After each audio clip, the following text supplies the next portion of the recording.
I've been very encouraged by the positive impact that construction industry companies are having upon their communities in the midst of the coronavirus. Just a couple of weeks ago, one of my clients delivered a whole bunch of PPE equipment to a local hospital.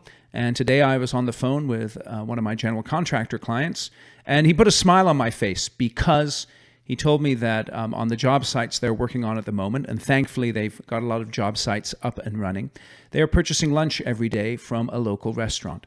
And so that's supporting the community, supporting the economy that's been, the parts of the economy that's been most hardest hit.